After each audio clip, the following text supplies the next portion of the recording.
All right. Good evening, everyone. Welcome to the regular meeting of the Rutland Town Select Board. Today is Tuesday, April 21st. It's at 6 o'clock. We have with us today Select Board member Kurt Hathaway, Joe Denardo, Mary Ashcroft, and zooming in is Sharon Russell. Matt Getty was not able to join us this evening. So please rise and join us for the Pledge of Allegiance. With allegiance to the flag of the United States of America and the republic for which it stands, one nation under God, indivisible, with liberty and justice for all.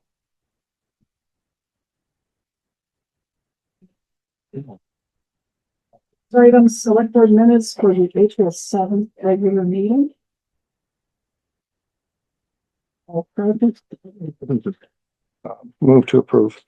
Motion's been made to approve. Sharon, are you hearing me okay? That'd be enough. All right. I'll second. Motion's been made and seconded to approve the April 7th select board meeting minutes. Are there any additions, deletions, corrections? If not, all in favor, please say aye. Aye. Aye. Sharon, on the minutes, are you okay with them? I think she's muted. She's muted and I can't unmute her. Okay, it's on her end then. Okay. All right, motion carries 3-0 and 2 abstentions. Approval of orders. Do you have enough time to take a look at them? Is there a motion concerning the orders? I'll move to approve. Motion's been made to approve the orders and seconded. Any discussion, anything to call to our attention? If not, all in favor of giving the orders, please say aye. Aye. Aye. Motion carries 3-0-0.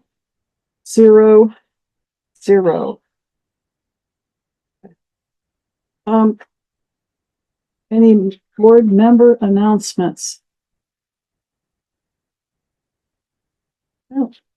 Okay, there is select board chair update. There is a meeting this Thursday of the intermunicipal committee meeting with the city to talk about the 250th anniversary ideas.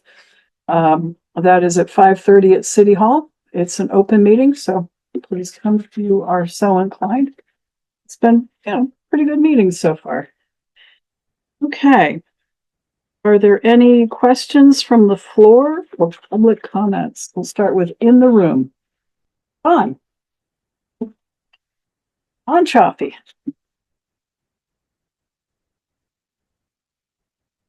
Good evening, board members. Coming tonight to get some clarification on your motion, which carried, I guess, unanimously on the 24th of March, approving the change of speed limits on our street.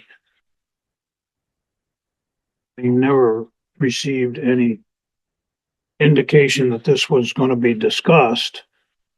I called numerous members of there's 12 of us that live on the street, for one thing. This is the former McKinley Lane, which is now McKinley Avenue. That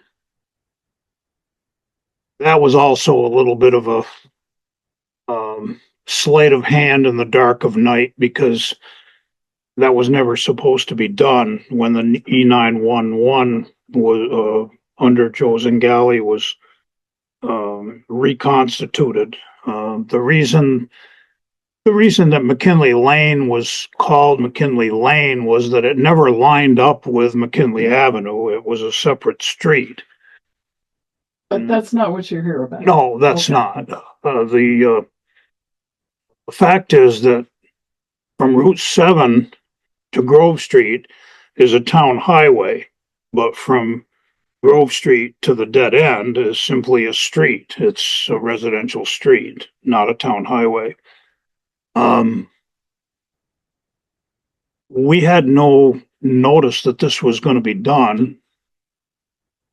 And I'm under the understanding that the motion never needed to be made in any case, since apparently it was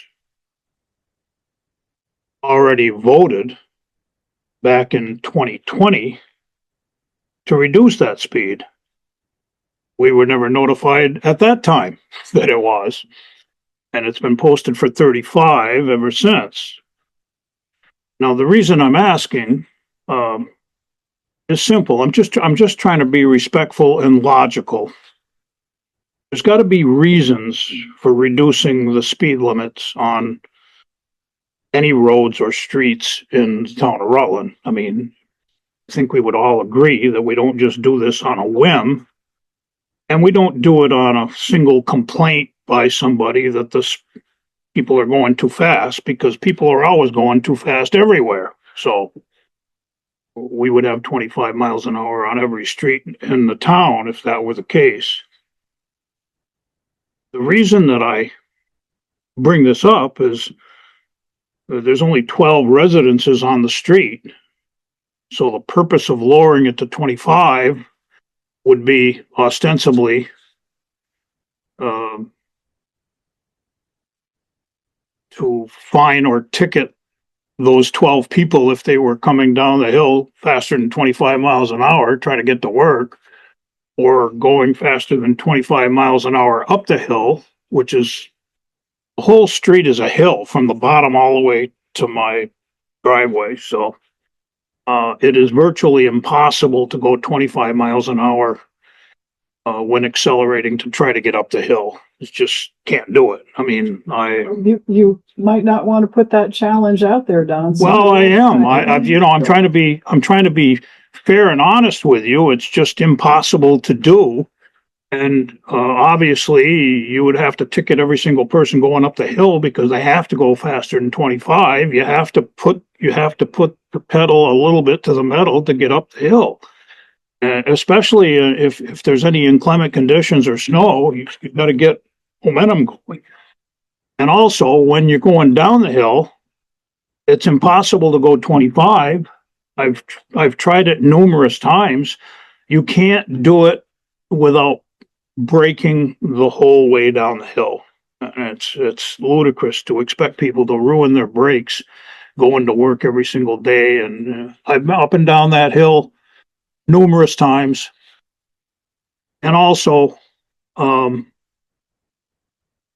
Joe, you made the motion. I made the motion. You made the motion to do it. And what I'm thinking, quite frankly, I'd like to give you the credit, Joe. I think you made a mistake. I really think that what you wanted to do was make the speed limit from Route 7 to Grove Street 25, Nope. because that is a much more contested road. Don't put words in my mouth. I wanted the speed limit from Grove Street to the end of the cul-de-sac at 25. And what is the reason for And this? my reasoning is I spend about a week up there every year haying. And in that short period of time, I have had, every single year, we have numerous interactions with traffic on that road, driving at 35 to 40 miles an hour, both coming up and down. And my reasoning is the line of sight on that road is minimal because of the hill, which you clearly just stated for us, the narrowness of the road and the severe ditches on both sides. People drive in the middle of the road. And you can go on for as long as you want. I know you live there, you go up and down every day, but I'm only there 4 days a week, or 4 days in the whole summer, maybe 5 days, depending on the haying season. And we have numerous close encounters with people coming up that hill. That's a blind crest of a hill. And I have met cars probably doing in excess of 40. And I'm not with a piece of wide farm equipment. I'm not taking up 2 lanes. I'm in my truck pulling a hay wagon down, and they're coming up that hill, and I meet them right at the crest of the hill, and they're in the middle of the road. My point for asking the board 5-6 years ago to reduce it, and I brought it up again because the signs never got changed, so I didn't remember what happened after we did it. And There was no contest with it. I believe everything that we did was done in accordance with the town's ordinances. It was advertised. We do not go out and invite everybody that lives there. And my whole purpose is this is that at the reduced 10 miles an hour speed limit reduced, the general public is going to drive 35 instead of 25. So I have just kept cars from coming head on at 90 miles an hour down to 70. That's my point. The cars do not drive on their side of the road up there. They drive in the middle of the road. And if you're honest with me, you have probably met at least one car that's in the middle of the road because they're afraid to get too close to the ditch. Wintertime is a unique experience. The faster you go going up, yeah, you might make it and you might not make it. I'm not going to, and I will argue forever. I can go right out there, put you in that pickup, and I'll take you up that hill at 25 miles an hour and not have to accelerate. It all depends on driving habits and how people do. You can drive that hill up and down at 25 if you want to. My point is, I don't believe 35 is a good speed for the design of the road, the narrowness and the steepness and the lines of sight. And that's But why you have just admitted in your own words right now, as you testified, that if the speed limit is posted at 25, that people are probably going to go 30 or 32 or 35. And so you're going to have 35 anyway. They're not So driving what you're 30. saying- They're not driving 35 now. What I'm you're- trying to get it down, and I would like No, to see what you're people saying drive is the that speed limit. if you leave it at 35, that people are going to go 40 or 45. Now, I've been up there for 12 years, you know, and you've been 4 days. I've been 12 years. Well, that's 4 I days a year for 60 years. Yeah, but I'm going to tell you something. I have made complaints about excessive speed on that road. There was a young man, I'm not going to name his name because that wouldn't be appropriate at a public meeting, who was a resident up there. He's grown up now. I believe he's finally become an adult, but he had a need for speed and he was making donuts on the circle and he was up and down that road at high rates of speed. That's one person. Okay. And you, quite frankly, Joe, you're on the board of selectmen. You're a resident of the town, but you're one person. Yep. One person should not be deciding what the speed limits in this town are. One person didn't. Well, one person did. You did, because you were the one that made the recommendation. Nobody in the neighborhood knew that this was being discussed, and you're saying, now wait a minute, let me finish, please. You had your say, let me have mine, because you made some good points. You made some good points about visibility. You made some good points about access. You made some good point about shoulders. You have to tell me why from Route 7 to Grove Street is not more, equally or more, of a hazardous concern with the hill that comes right after Briarwood with people. There's more people that walk and bike on that road, causing anyone in either lane to have to break the law and violate the law of the road by going over the center line because there's no shoulder on that road. You have a fire station and a police department that has to have access. Cars are excessively speeding on that road, you know it. And I'm saying be fair, be honest, and be logical. If you're going to post a residential neighborhood that only has 12 residences on it at 25, then you at least ought to post from Grove Street back down to 725. That I have found in my travels much more concern about speed, access, and pedestrian vulnerability on that section of road coming up over that hill by Briarwood and down towards the fire station. And it seems logical to me that you'd want to post that for 25. I have no objection if you want to post that one as well as mine, but I just don't see the logic of posting that road for 12 residences. But who is doing the speeding on that road? I have no idea. I don't know who the people, I don't even know if they live there. I don't have time to identify somebody going by me that's been in the middle of the road. I'm just trying to, it's not, and to your point earlier, you said that if we lowered the speed limits because people speed, then we would have all the roads posted at 25. now you're contradicting yourself because you're saying you want to do McKinley Avenue from Route 7 to Grove Street. I'm just asking for 25. consistency. Then we could do Grove Street from the Rutland City line to Pittsford 25. Well, we should. We should. But it doesn't. Joe, you should do it based on some logical, Okay. statistical evidence. And if you get John Paul Faignant's records, you will find that he does 60% of his stops and his fines for excessive speed, sometimes in the range of 70 to 75 miles an hour on Grove Street. I understand that. And that's your farm right I there. understand that. And- Grove Street's a you through know, road. I've had a problem with that myself, as Grove you, Street, but Don, Grove Street's a through road. McKinley Avenue is a dead end. And if you look at the town's policy or what we have done, every residential neighborhood in Rutland Town has had the speed limits posted at 25. All of the developments off of Post Road are 25. All of the developments off of Killington Avenue are 25. All of the we did this Floyd as a, Heights, we did. we did this as a board, unilaterally. Yeah. All of the residential neighborhoods that are not through streets, that are residential, which you have said McKinley Avenue is. And I asked the board 6 years ago, we did all of these others. How come we didn't do McKinley Lane? That is a residential street based on your testimony here tonight. And all of the residential streets in Rutland Town are 25. Every development, every subdivision. That is exactly what we have at McKinley Avenue. That is not, if that was a through street. And that's the difference between McKinley Avenue from Grove to Route 7. That is a through street. I agree with everything you're saying. The speeds are excessive. They are excessive everywhere. Our law enforcement can't be everywhere all the time. I've asked Chief Washburn to see if he could come up with a policy and have his guys out there more to assist JP, and they have started working at this. Speed is a problem in Rutland Town, Rutland City, nationwide. I am not going to say that by reducing route or the short section up there, that mile and a half of road, is going to do anything.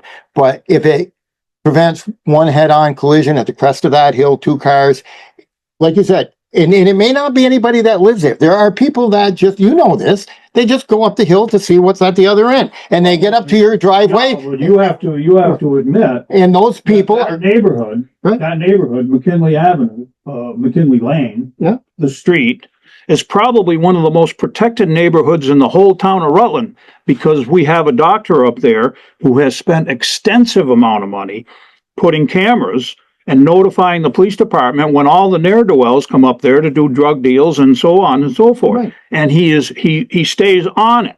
And thanks to him, that neighborhood has become much, much safer, and there's been a lot less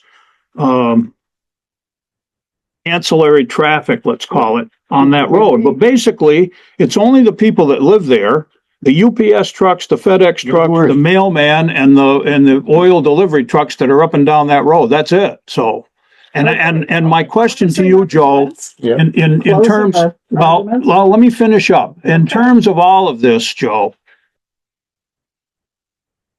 with all that has to be done law enforcement wise in this town, Southern Tier, et cetera, do you really think that there's going to be any kind of true enforcement in every single neighborhood in the town of Rutland, arresting people for 4 and 5 and 6 miles an hour over the 25-mile-an-hour speed limit? Probably not. Probably not. And I You say, gotta start somewhere. why enact laws when we have laws on the books now for excessive speed? If somebody is careless and negligent, you can give them a fine for that, regardless of whether you think they were going 30 or 35 or 40, if they were careless and negligent. And I'm also saying, when you enacted this on the 24th, you used the statute on ordinances, amending an ordinance. There's another statute on speed limits that you didn't use.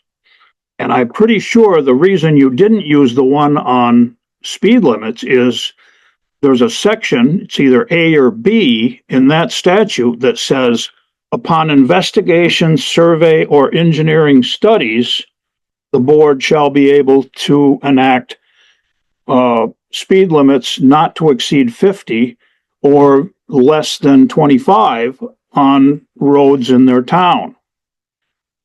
And it's always been my interpretation when I was on the board that you had to have more than just anecdotal evidence, like, well, I saw 3 cars going really, really fast on the road, so I want this road posted.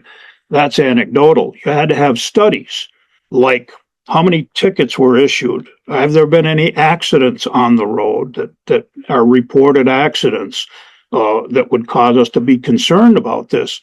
And the reason that the state, in its wisdom, put this in the statute, if you went a court on these things, they look to legislative intent. They wouldn't have put that section in there if they didn't intend that you do something more than just listen to one person complaining about speed. And in this case, it's you complaining about the speed with your haying operation up there. That's one person. Okay, thank you, Don. Closing remarks. So Don, I'll reiterate what I said already. I noticed the excessive speed, and to keep in compliance with what this board has done as a policy throughout the town, that residential neighborhoods will be posted at 25 miles an hour. That's why I brought it up initially 6 years ago. There were no complaints. You have told us you've lived there for 12. This was posted in accordance with the town's procedures for ordinances. They are warned. They are put out there so the public can respond. No one responded 6 years ago. The board voted. It was unanimous vote, posted at 25. For whatever reason, the signs did not get changed. I brought it up again. We discussed it. I brought up the same exact thing. To keep it in compliance with our policy that residential neighborhoods are posted at 25. It has nothing to do with needing studies. It doesn't require any other verification. The town's policy is that all of our residential neighborhoods will be 25. You have told me, Kurt, Mary, and our audience that that's a residential neighborhood. In keeping in conformity with our policy, that residential neighborhood should be posted at 25. It's not a through street, and that's our policy. That's why I brought it up again. I had forgotten, and I'll be quite honest, that we had already done it, and I did not remember, that we went all through this, and I believe everything we did here as a board was in accordance with the rules of changing speed limits and doing it appropriately. I can understand your concerns. If enough people from McKinley to Route 7 or Grove to Route 7 come into this board and petition us to change that speed limit, we will take that under consideration and do what needs to be done. But this one is done under our policy of residential neighborhoods being 25. That's how. Well, you just, Are there any no, other select board members who want to comment? That was the reason why I voted for it, is because all of our other neighborhoods are 25 miles. We lowered Hitzel not that long ago. Yeah. I was on the board when we lowered Hitzel. Yeah. That was one that slipped the cracks as well. Yeah.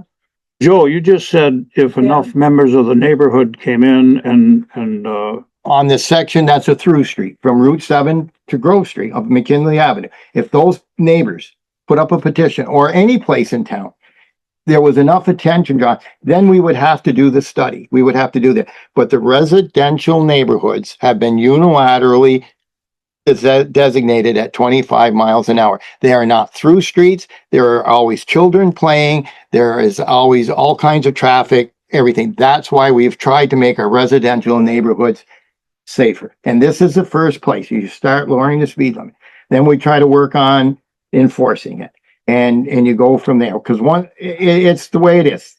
Human nature. why is Route 7? Really, Why is Route 7? Have to get to the rest of tonight's agenda. Well, And there's, you have. I don't come here every single meeting, Mary, You've had about 20 minutes, Don. Well, that's fine. I've Yeah. listened to Joey Denardo go on for That's 2 hours on different meetings, and nobody stops him from Doesn't talk that talking. long, Don. Joe, Okay, but that's, I want to know why 7 to Grove Street is not a residential neighborhood. There's all kinds of residences I that think Jerry access. explained that it was a through street as opposed to a residential street. Well, I think that's a semantic difference. Think There that are has residences on that street. Asked and answered, as we say. Yes, Don. There's Don, also do you 3. have anything to add? I don't think I can get Sharon unmuted. No. I sent her a text. Okay. We're trying to get Sharon. Did you send She her a wants to text? participate, but I think her phone's muted, so I'm not sure. Okay, all right. Well, So- There is a way to petition the ordinance update.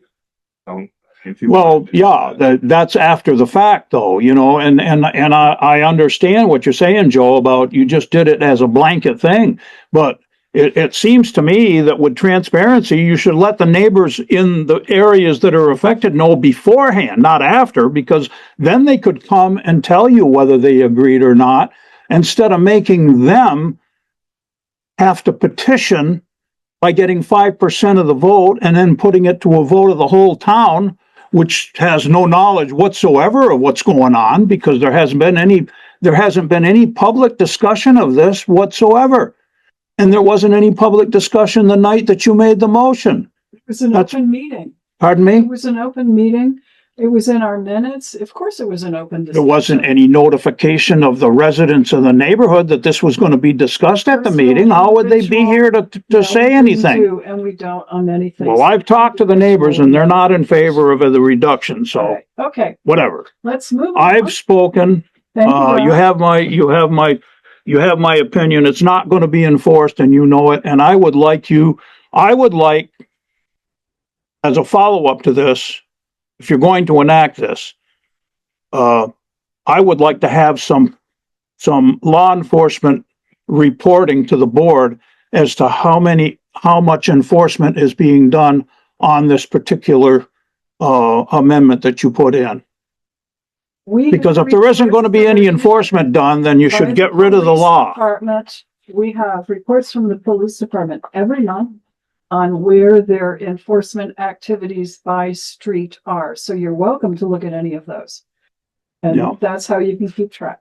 I'd like to see the number because I don't think it's going to be very Then, much. It's public record. I'm sure Ted can help. Yeah, with thank that. you very much. I appreciate your John. time. Good night. Okay. Any other comments from the floor, public comments? That was enough. Moving right along, Ted Washburn, Town Police Chief.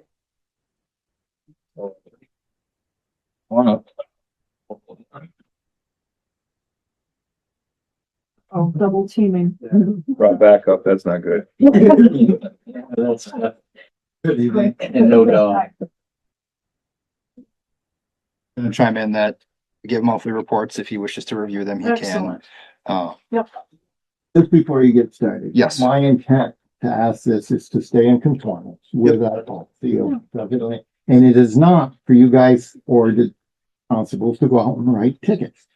Yeah, that isn't the point of this. No, and the police committees also asked for more presence out in our neighborhoods too. Yep. So it all works together. It's, Yeah. yeah, it's part of the broader approach to Yes. more visibility, which means more enforcement. And I don't believe we have circumvented any. We've done it both times the same way for the same result. Thank you. A couple things. First, Officer Placus is here with me tonight. Good evening. I will not be at the next meeting, which is May Okay. 5th. My wife's birthday. I will Nice. be with her. So I asked Officer Placus to fill in for me. So this is kind of like he's seeing what this is. He spent here. I usually don't stick around past the first few minutes. Like I'm here for whatever. Lucky you. Yeah, it's nice. It is nice. Put him the last. So Okay,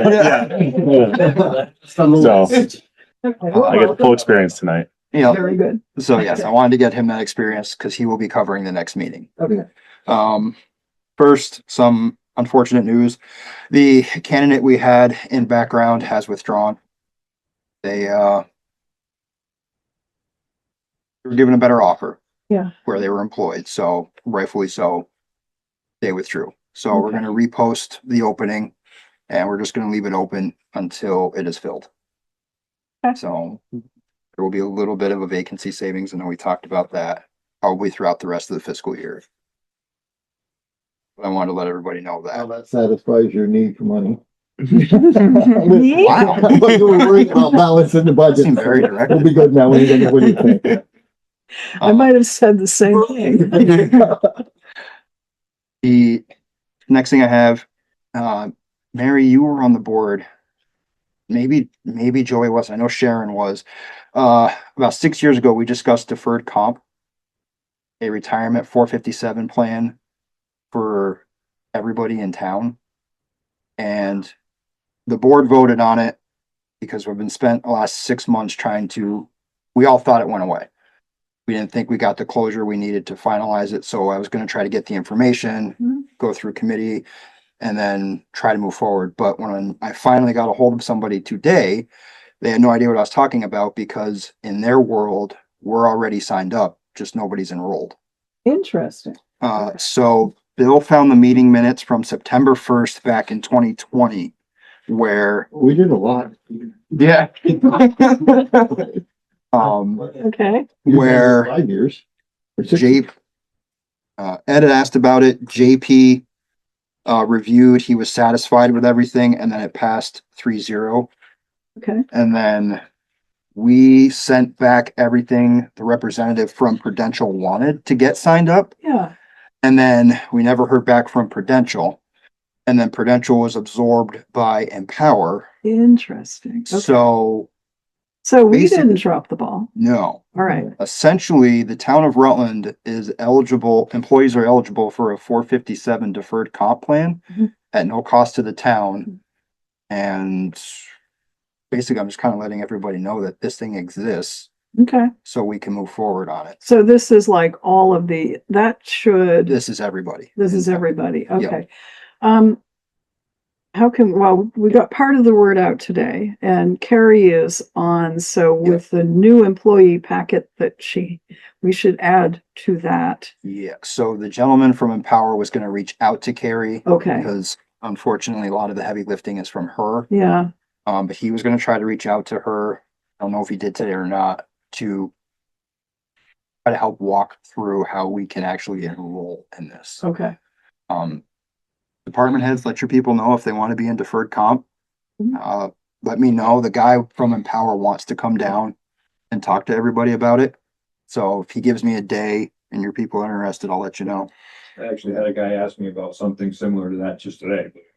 Yeah, Is it a 401k? Or no, it's a whatever. Yeah, brief description of what it is, please. Oh, let's see here. If you want me to remember, what was the date that you had on the? This was from 2020, What was the date? September? September 20th. 1st. Oh, I would have been September here. 1st? Yep, it was September 1st of 2020. The, Until I do it. it's a secondary retirement that's completely employee funded. It has no match requirement or anything from the town. Yeah. And then, it's been a while since I've been in it, but I know you've had it in the city. Is it based? It's more market based. Yes, I had it say. Yeah. Mhm. So whatever their contributions are, That's pre-tax. Yeah, no, I have 401ks. Yeah. I was self-employed for a while. So. Yeah. essentially Okay. at its basic form, that's what it is. Yeah. Okay. So if the employees want to contribute money to a secondary retirement, they Yeah. can. Correct. Their own expense. Yeah, Yeah. it's their own expense and there's no match from the town or anything from the town. Yeah. Well, it's too bad that got waylaid by the whole Prudential takeover. So, Yeah, Okay, well, thank you very much for so, the research on it. and then the last thing I have, is rather comical. So last week, the Canine Academy was doing their urban tracking and they were using the Diamond Run Mall. Because you don't get a better spot pavement wise to do urban tracking, because that's what the focus is pavement. Was that like Thursday? I think it was Thursday. It was all of last week. Oh, that's why there was a whole lot of people up there. Yeah. They were They all all looked like watching law you. They were enforcement when I watching. was team weekly checking Yeah. the place and was hoping they didn't think I was So stupid. while they were doing this canine training, it was discovered that the mall had its own aquarium in the old J.C. Penney loading dock with about, I don't know, 100 goldfish Something like that. living in a small water area that had collected.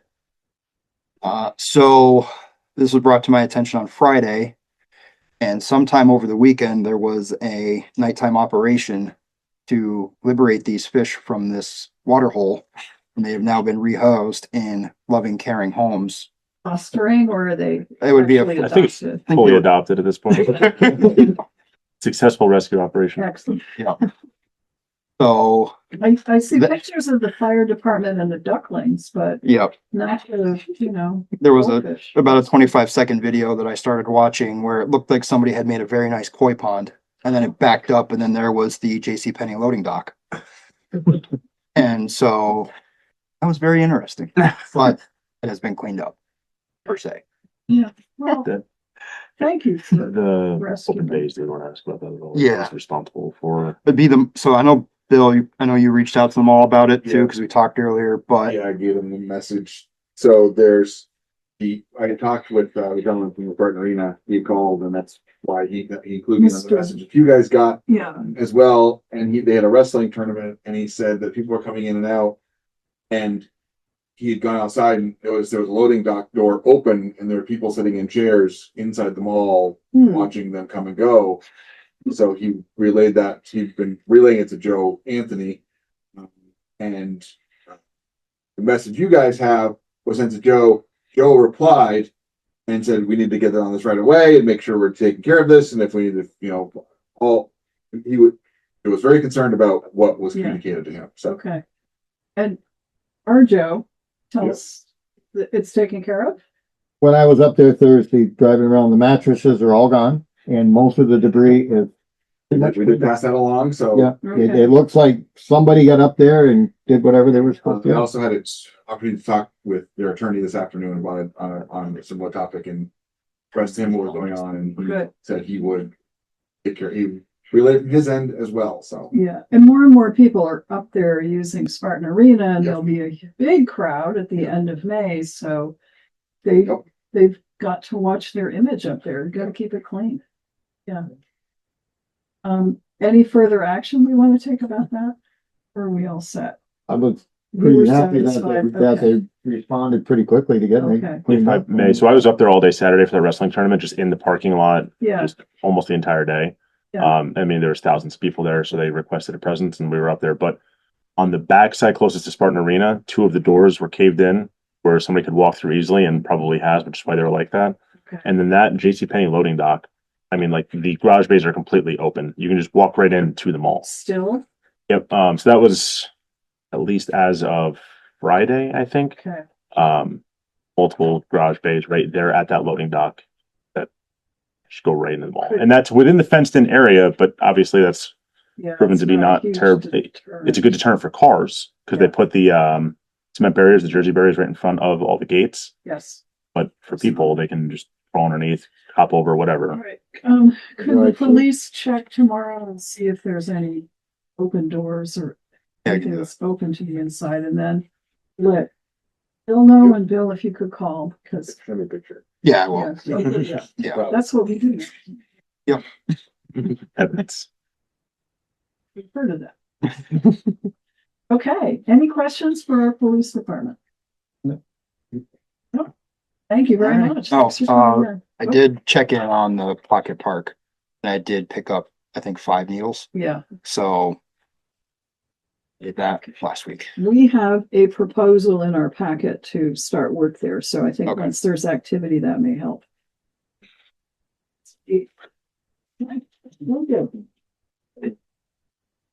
All right, now, there's somebody's name here, but it's blocked out in red, so maybe I'll go on to the next one. Oh, no, it's Dave Sears, Those things happen. Town Road Commissioner. And we have some things. Yes, thanks. We'll try to be brief on this side of the table because it's gonna be lengthy on that side. Yeah. Spent some time last week stripping our trucks down from all of our plowing equipment, wanting to have it snow for 2 days. That was your fault. Didn't stick to the road, so we're all good. I believe, as to the best of my knowledge, we have replaced and or repaired all mailboxes that have been reported to us.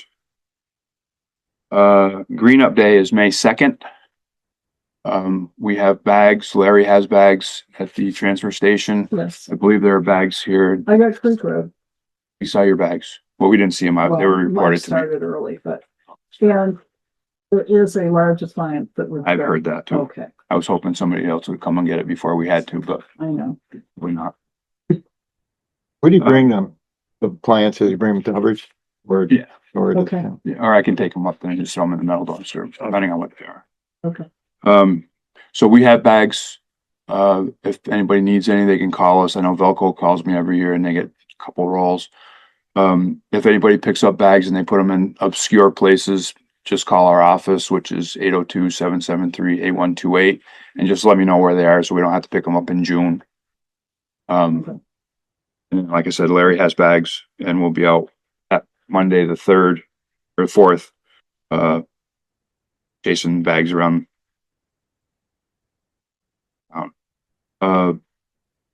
Budget thing from last meeting was a miscode on, some engineering bills for JP sidewalk.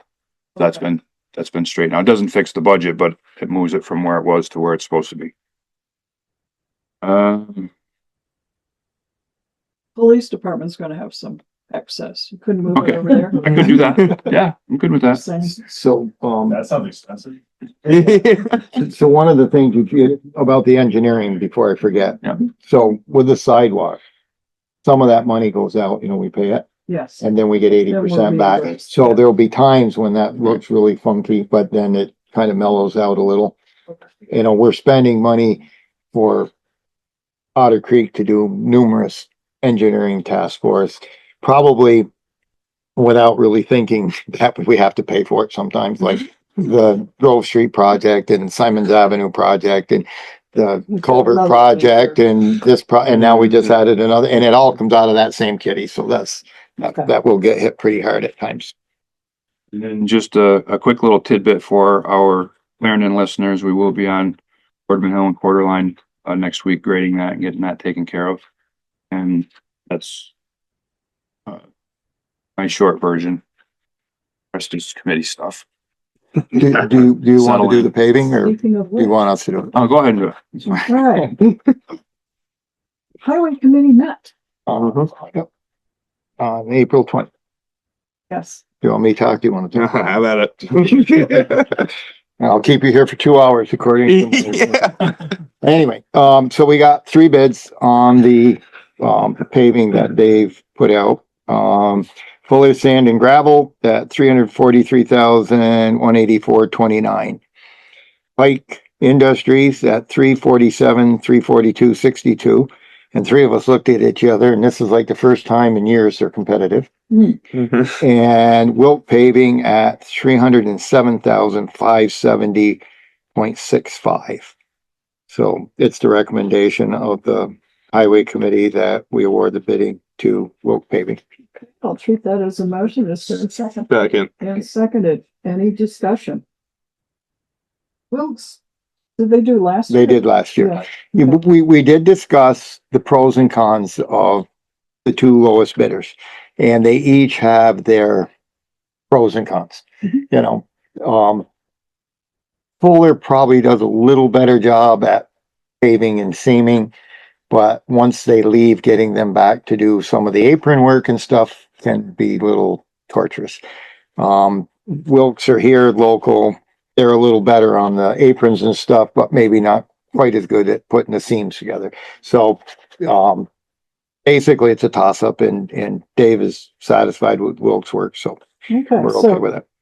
if you're ready for the question, all in favor of awarding paving bid to Wilk for $307,570.65, say aye. All right. Aye. Motion carries. Can't get Sharon unmuted. It's not 3-0. Yep. 6. Yeah, 3 in favor, 2 abstentions. Yep. Okay.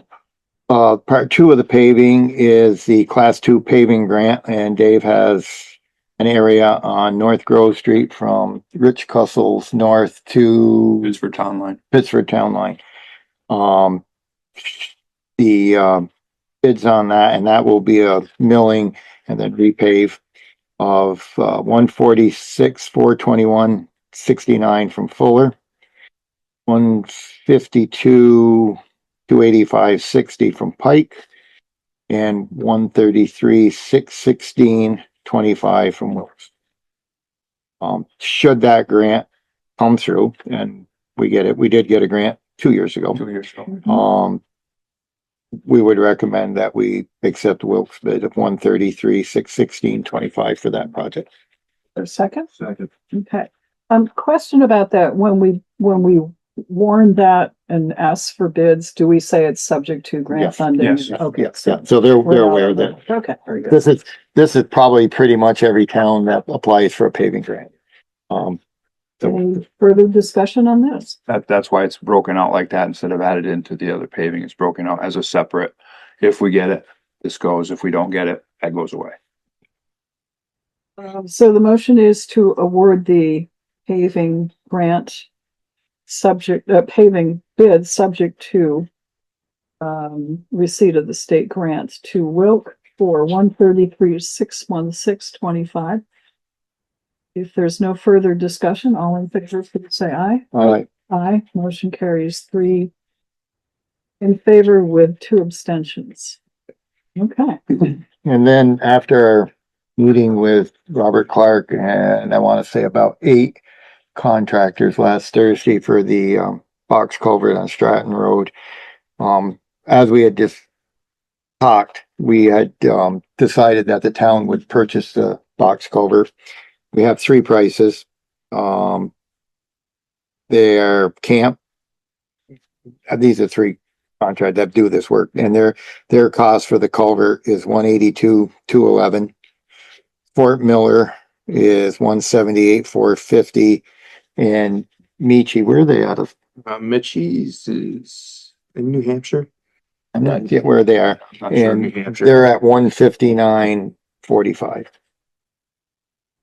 Okay, and that's to purchase the culvert? Culvert. Yeah. So for right now, what Robert wants us to do is to approve Mitchie's, because obviously they're the lowest price.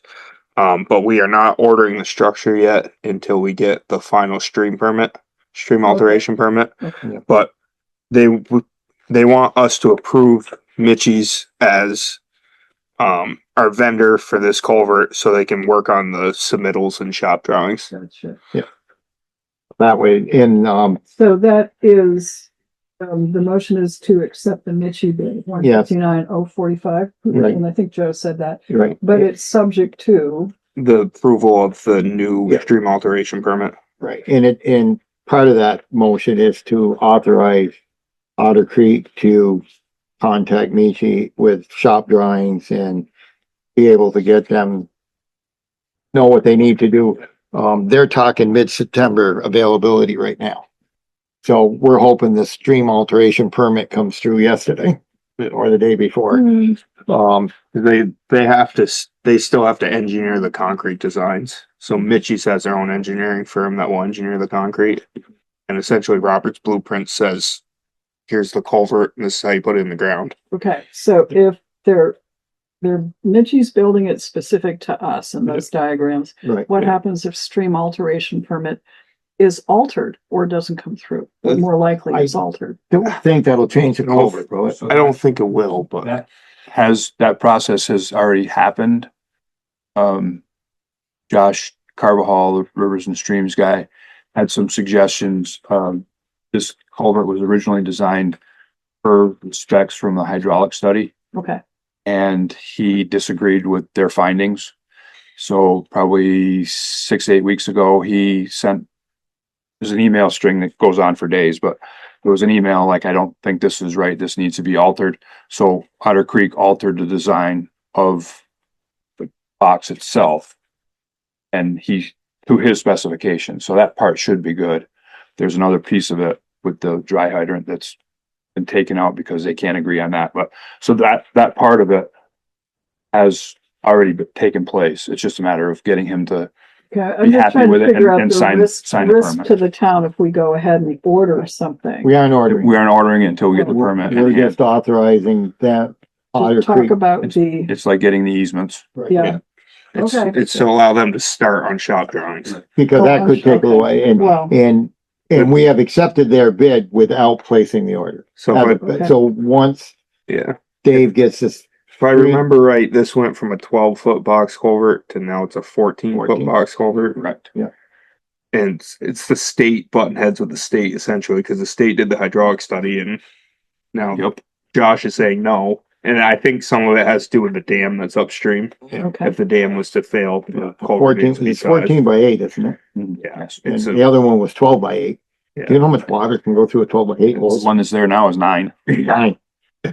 So anyway, that's, So the motion is to accept the Mitchie bid of 159,045, subject to the receipt of the stream alteration permit and to proceed with shop drawings. yes. All in favor, please say aye. But Then, you know, Did you once, do it in unison? Did I hear Yeah. two yeah, ayes? pretty much. That was good. Well, once we've been over this, like, yeah. we beat this to death pretty good Thursday. Totally. Okay, so Yeah. 3 in favor, 2 abstentions. Hello, can you hear me now? Hey, Thank you. We didn't mean to pass over you. Would you like to vote in favor of the Mitchie bid for the box culverts, subject to the permit coming? Sure. Okay, Yep. so you get 4 in favor, 1 abstention. Thanks, Sharon. um, God. well, those are the big things. The rest of our meeting discussed, some stuff going forward with the town. If you remember at the town meeting, a gentleman, spoke about when Dave was explaining the culvert and the cost and doing it, and he asked about if we could put money aside to do this kind of, so the town has received a grant to do a culvert survey. Oh, If I make any mistakes, you correct me. okay. And within that culvert survey, we are going to ask them, once they get the specifications for these, and you have a name for these designs, Short structures. short structures, okay? Yeah. So We- box culvert's considered a short Short structure, structure. not a culvert. Not a culvert. Or a bridge. Yeah, or a So, bridge. so It's a- what it's we're at, amphitheater. we're gonna ask the folks doing the, It carries water. It's a under the short, road. it's a short structure. It's Is it- not a bridge, it's a big structure. Okay. Bridge has a span. yeah. Okay. Yeah. And, so we're gonna try to work with the state's terminology. We're gonna ask them if they would find out the criteria for these short structures. And what we have determined amongst the three of us is that places where there is a flowing brook, Curtis Brook, the one down at the foot of Prospect Hill and East Pittsford Road, that's a short structure. And they're designed, and so what we would like to do is identify how many potential of these structures we may need in the next 10 years, say. That would replace normal culverts that are across spots where water runs occasionally, which is different. And then, once we knew this, we could establish, we're thinking some kind of a fund, a depreciation fund specifically for identified short structure construction Is within the that- town. Why don't we do it for all? Because some of the culverts are routine. Some culverts only carry water that acquires or accumulates in the spring. They're not on a flowing stream, and they might be an 18 or 20 that Dave can go in and put in. Those are okay.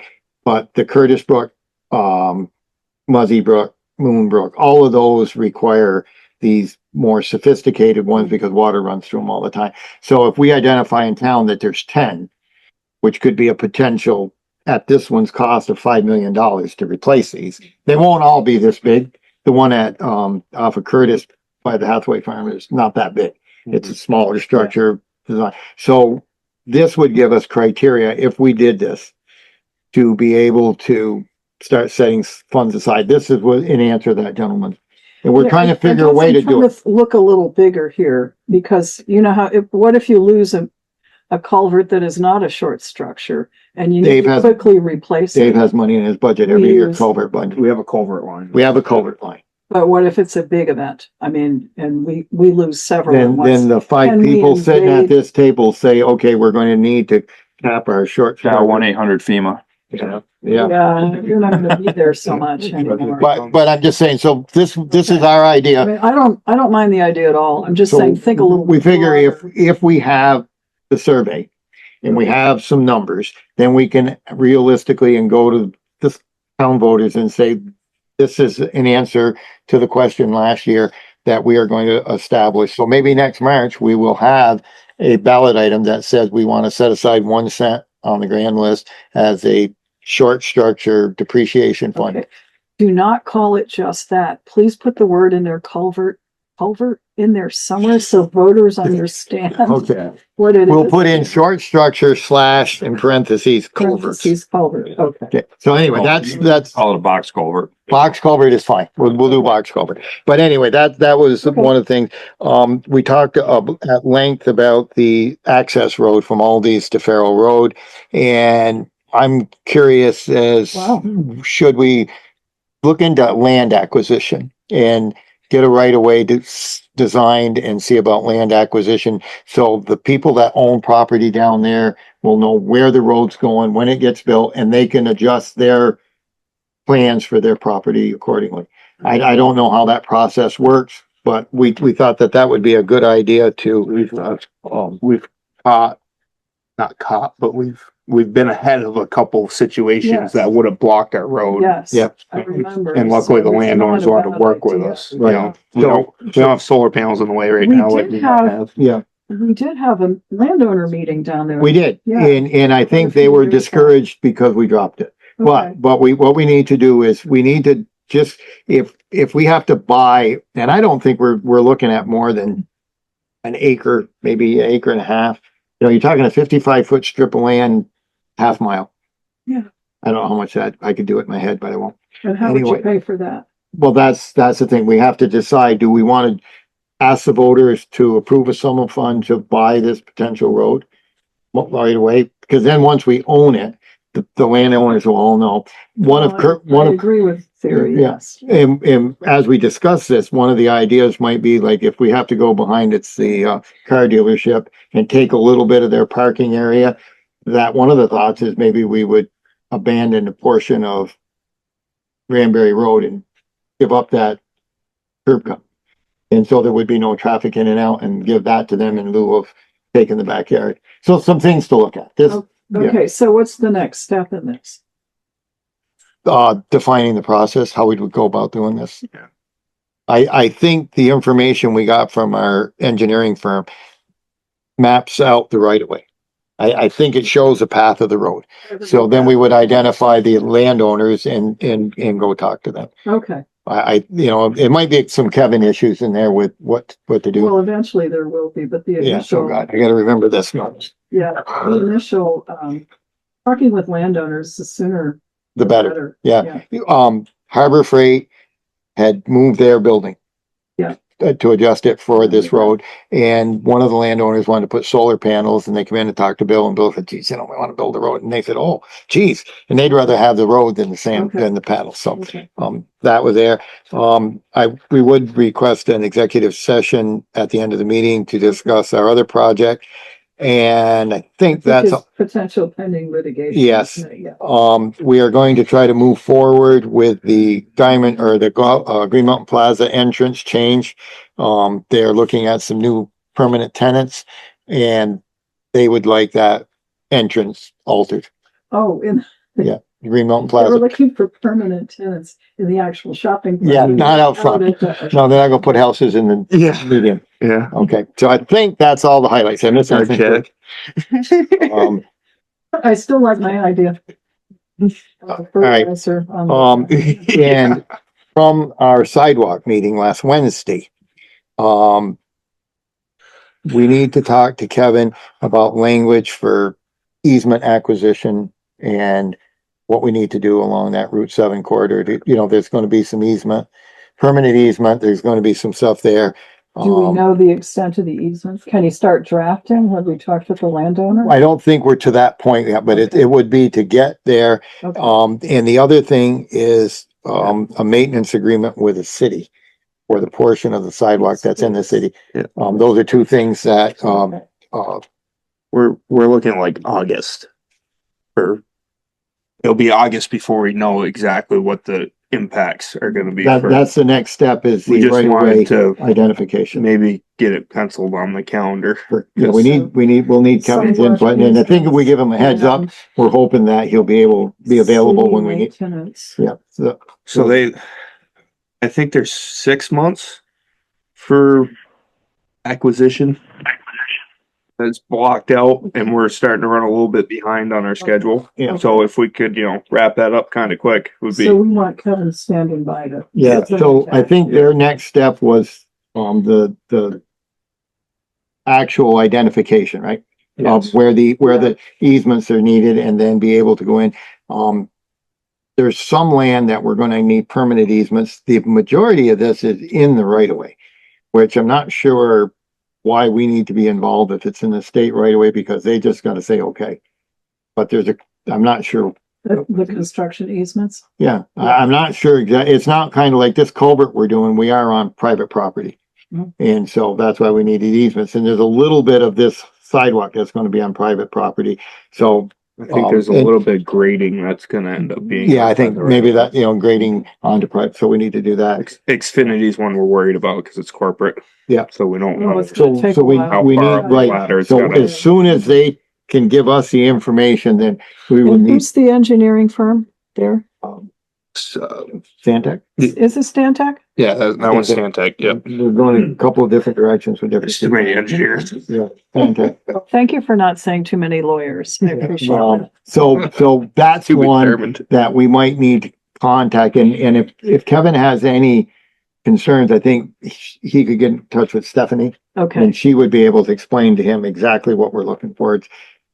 She can rattle this stuff off like she does it every day, because she does. And the rest of us are trying to hear it as fast as she's rattling it off. and she's at the regional commission, of course. Yeah, so, I do believe that wraps up my talking. Did I miss It's 2 hours. us? You want me to go for two? Nope. And try not to monopolize the meeting. No, you're fine. Kurt, did you have anything to add? No, I think we got it all. Okay, very good. All right, well, we just spent a bunch of money. Yeah. And You're welcome. looking to spend more. We are shooting for 14, 15 months from now, starting construction on that sidewalk On JP's? Yeah. Okay, next summer. So we're trying to keep any glitches from snowballing. okay. So that would be Maybe. Definite maybe. the 250th anniversary of Vermont as A state. a state or an independent? As an independent country. Okay. Actually, we didn't become a state until 91 91? or 3. Yeah. Okay. We got our 13 years in. We have a whole bunch of stuff to celebrate. Yeah. Okay. Any other questions? And I hope the answer is no, for our town road commission. Do you want me to zoom in for the If you would. Might be a good and do? Yep. Thank you. If by the time you get home, we haven't got there yet, you go to bed. So, Yes. You listening on the way, I just. Okay, Good Chris in the Clark, Town Fire. thanks, Dave. Yep. Surprisingly, yeah. I know, this was easy. We just did approve the 12,500 or so. Yeah, the 12,415. right. There you go. Yeah. Just a couple things tonight. Got a couple applications here to sign, if you would. Both city residents, I believe, both over 18. So Okay, so these are one of them was actually his house caught fire about a month ago, really. Jackson Avenue. So now he wants to try to help out and learn, and so came down. So Okay. if you guys would. And background checks been done? They have. Yep. Okay. And it says, all right, this is for Raymond, looks like Chalazant of Jackson Avenue, and the other is Russell Southwick of Meadow Street. And these are both as, do you call them senior or just firefighters as opposed to senior firefighters? Okay. And the background check has come through okay? Is there a motion? Move to approve. Second. Thank you. Motion's been made and seconded, to approve both. Is there any discussion? If not, all in favor, please say aye. Right. Aye. Motion carries 4-0 and okay, select board.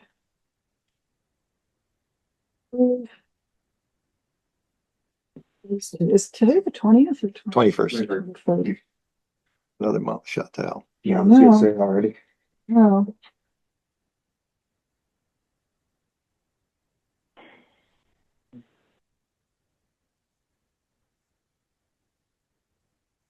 Okay, there you go.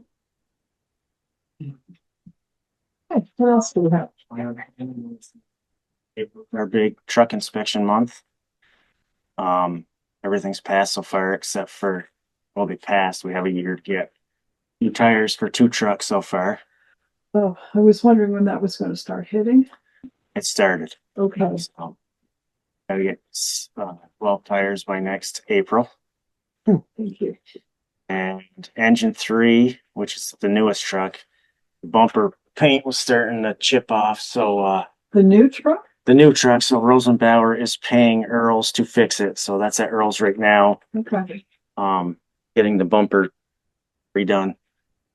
So we'll be down a truck for a week or so, probably. So what is the tire bill looking like? A lot. 300 a tire. Yeah, 3, depending if it's a steer or drive, yeah. Yeah. 300. But they're available through the state contract.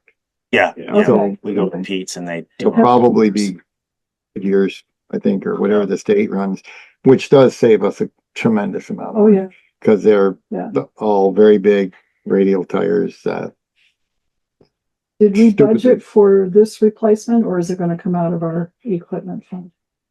It'll come out of equipment. Okay. I'm gonna wait till next month to see how much money we have left to, Okay.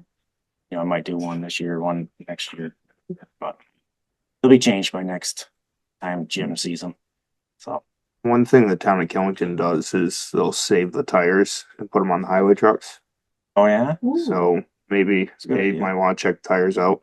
Yeah. Because I mean, there's probably 2 30-second wore off those things or something. You know, they look brand new, but Do they, fire trucks require a different status for inspection than other vehicles as far as, Emergency vehicle, I think the tires are only so good there's a for 10 different, years. yeah, maybe. Yeah. Okay. yeah, there's some cap on them. Yeah. That doesn't include the state fire academy.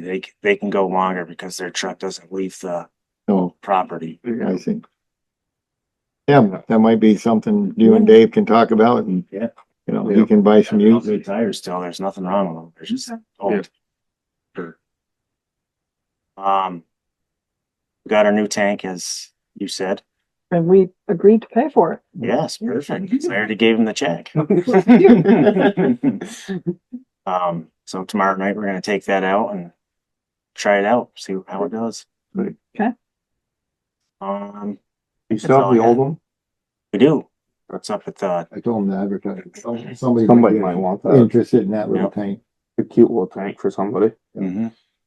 Perfect. All I had. Any questions for our fire chief or any other comments from a select board member? Sharon, you good? I'm good. Thank you very much. Chief. Thank you. About a 3 to 4 second delay when you're at home. That's why I would wait, because You wanted her to, yeah. yes, Okay. because it's, I did that for a year and a half, 2 years. Yes. We didn't want to catch COVID from each other. Mike Rowe, town rec director, and we gotta go lighter on these colors. A lot of specific people, so I try to call it out, but I'll figure it out. I don't know, I kind of like this. Yeah, I mean, it does. I'm gonna give you an option, so. Okay. Color coded? How come we don't get the color coded version? Because we're cool. You don't need it. Just asking. Let's see, what do we got? We did have a rec committee meeting. Matt's not here, Sharon's on there. If Sharon wants to discuss that, that is great. We can do that after I get my stuff.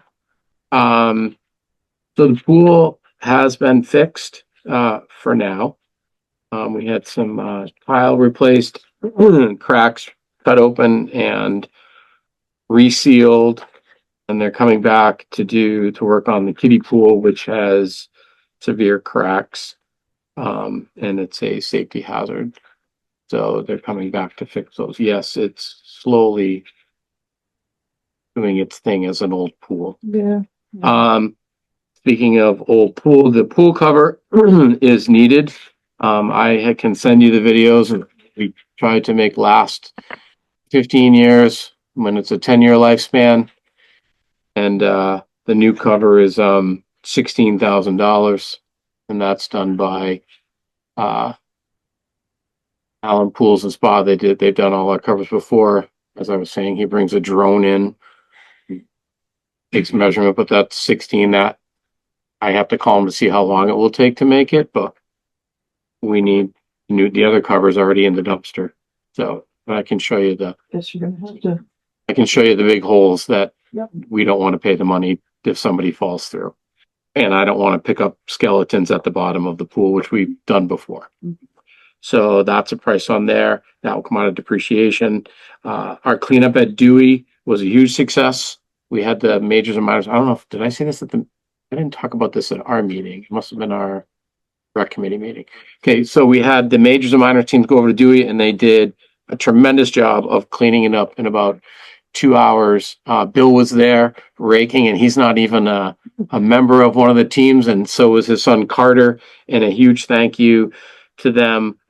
Teddy was there. Teddy had his wife doing the weed thing, which was great. And the kids were great. They hauled the leaves across the park and dumped them over the bank, which was good exercise for them.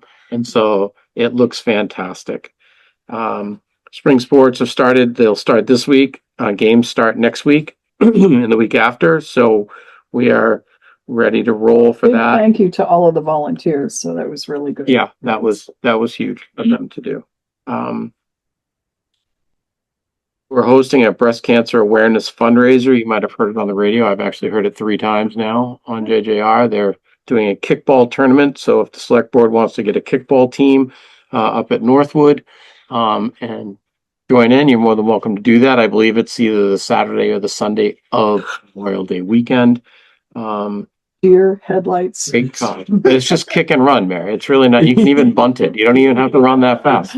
And I'm just saying, you if you want to put a team together, I think it's a wonderful police department, fire department. You guys want to get together and put a team for a great cause, and it's right here at Northwood. Please feel free to do that. Senior lunch is next Tuesday when it's East meets West with our bands playing at the West Rutland Town Hall starting at 11 o'clock. It is a pizza event with the seniors helping seniors, putting on a small presentation in between the changeover of the bands. So if you'd like to go over and meet some new people from West Rutland and see their town hall, I'll be sending an email out tomorrow, just reminding everybody and taking their orders for their pizza. Pool is empty and I'm just waiting for the water to turn on so I can power wash and clean it, and then put more water into it to get us going. And then the other thing is the contract potentially with the company. We met, though. Sharon is, if Sharon wants to talk about, we had that company come on and Weston and Sampson. Yes. We had some suggestions for them. I did not hear back from them. So we don't have anything to. You could go with the contract as is, and which is a good contract. We did have some minor questions, but if I remember, Sharon, do you want to speak on that? No, the only thing I wanted to say is that we've been doing some research on, who started the pool, and Bobby, I was right, Bobby Tinker did the survey. Steve Durkee was involved. The pool is a paddock pool, and it's gunite, and the paddock pools is out of, I think it's either Saratoga or in that Saratoga area. You know, that's as far as we've gotten. And it would be wonderful if we could find the plans, but I looked in the drawer that I had initially put them in, and I didn't expect to find them because it's been so many years, and there wasn't anything in there. So we're going to do the best we can. What Mike and I had talked about is, you know, we're going to have a nice pool, but it's, you know, we're not doing any special frills because special frills can break down and that costs us money. And this pool that we've had has served us well. So that we've decided to go from there. That's the best I can come up with. Okay, so the proposal I have, which is all marked up, by the way, so it might not be the one that anyone should sign. The total fee basic service was $75,000. And then there were 4 add-ons, optional services. We talked about Yeah. those, Linda, at the meeting, and Matt was, who's not here, could add a little bit more to that. So some of those will have to get done. This is phase 1, and then there's phase 2. At the end of phase 2, you will have a working set of plans ready to go out to bid. Okay. That's a whole separate cost. And we kind of asked him to ballpark the cost. He couldn't because there are other factors involved in it, but it's going to be, if not more, the same as the first phase. So you're looking at about 150,000 to maybe potentially 200,000 to get to bid phase. Okay, so what we're looking at right now is It's the- 75,000. Yeah, that's the There'll initial. be another 75 probably to do the specs and the plans. Correct. There's the second phase. Okay. So when you get to the bid and the actual plan and the design, and then you set it out to bid, and then you know how much it's going to cost to do that. Okay. Some of those steps we don't have to do right away, but we can do. I think one of them was the geotechnical, and they have a company, but you might know somebody that does it locally. So there's some local people we might be able to use that is the same result. They even said that when we were meeting that, you know, they just send us the data. If they're that kind of a company, So doesn't what matter I'm where it trying to gets find out done. for the purposes, if you want Yeah. us to vote on this tonight, Yeah. which I think you do, I'd like to get it going. Yes. do we add any of these other optional, like the topographic and boundaries survey? That's 15,000. I would say right now, no, unless it's Okay. needed. And if it's needed, then yes, we're going to have to add that. And the geotechnical investigation, 15,000. That's eventually going to have to get done because they have to know what the ground is like to support the pool. We're saying maybe we can have it done locally. for us. Potentially, we could get that done locally. It doesn't have to happen. It will have to happen. The company, M&M Soils, Yeah. they're not local, but they come highly recommended. The ones were. They station. did the work at Okay. the fire Okay. station. They were the ones that helped get through the unsuitable soil thing at Okay. So maybe that's for this. So no for now on that one, and we'll look around Yep. for somebody else. Planning level environmental analysis, 5,000. I'm trying to remember what that was. I don't know if that's an Act 250 I'm thing. wondering, because you do have to get. We're going to have to get an Yeah, amendment to amendment. Act 250 anyway to replace the pool. to replace the pool. That shouldn't be a big deal. If you were relocating, Yeah, yeah, that would, Then it's a bigger deal, but right, because you're using it, I don't think that. Yeah. then again, we'll know. So once is that a yes we- for now? Or that no? we don't need it No, for now. for now. And then the last one is public engagement, 15,000. We're Wouldn't we already be kind of waiting? doing that. Yeah. Yeah. Yeah, we so don't have no to on do that one. now. Okay. Yeah. So we're looking at the basic services, 75,000. Yep. And that's what Sharon, that's what the rec committee is recommending?